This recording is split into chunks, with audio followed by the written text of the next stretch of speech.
Hai rekan mahasiswa program studi teknologi pendidikan. Pada kesempatan ini, kita akan belajar bagaimana mengembangkan naskah konten pembelajaran online. Membuat naskah merupakan salah satu tugas dari mata kuliah ini. Untuk dapat membuat naskah konten pembelajaran, Anda hendaknya sudah membaca modul 5. Tahukah rekan-rekan mahasiswa bahwa konten bahan belajar online dapat dibuat dalam berbagai bentuk? Nah, kira-kira bentuknya apa saja ya?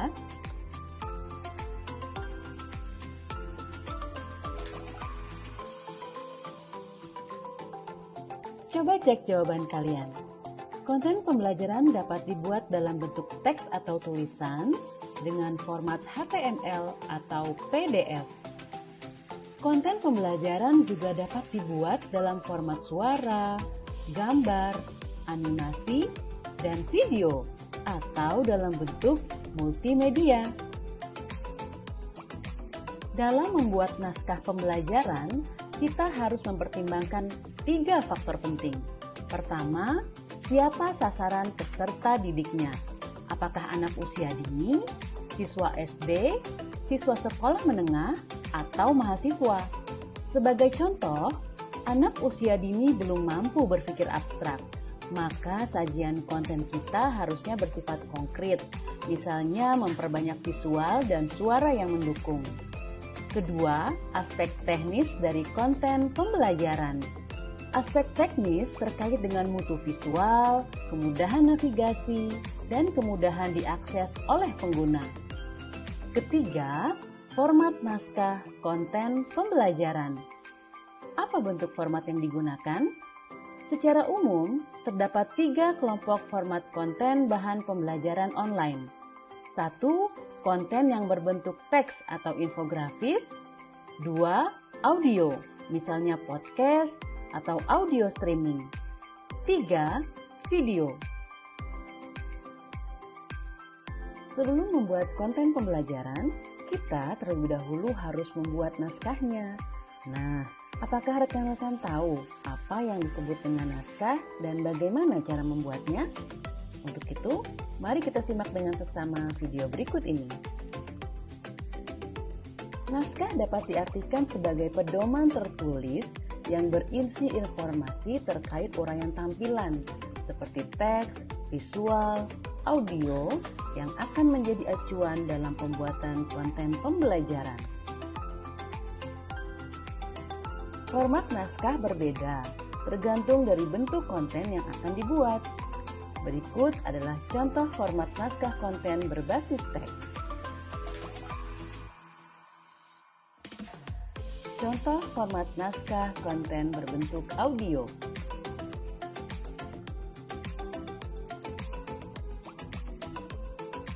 Contoh format naskah konten berbentuk video.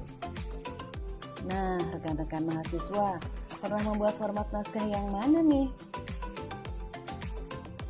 Dalam proses penulisan naskah, perlu mengikuti alur penulisan naskah.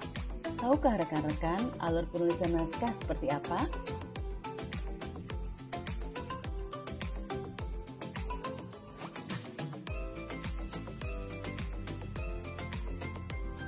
Benar sekali, dalam proses penulisan naskah mengikuti alur sebagai berikut. 1. Menentukan ide atau gagasan. 2. Mengumpulkan informasi. 3. Menulis sinopsis dan treatment. 4. Menulis naskah. 5. Mereview dan memfinalkan naskah. 6. Memproduksi naskah menjadi konten. Sekarang, kita bahas satu persatu alur tersebut.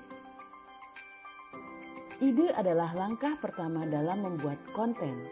Misalnya, untuk pembelajaran IPA di SD, kita akan membuat konten video tentang cara menjaga lingkungan sekitar.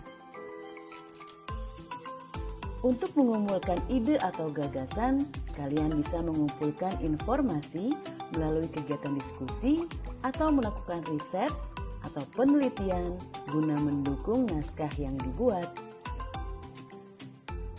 Setelah muncul ide dan mendapatkan data serta informasi, kita buat dulu sinopsisnya. Apakah rekan-rekan tahu apa yang dimaksud dengan sinopsis?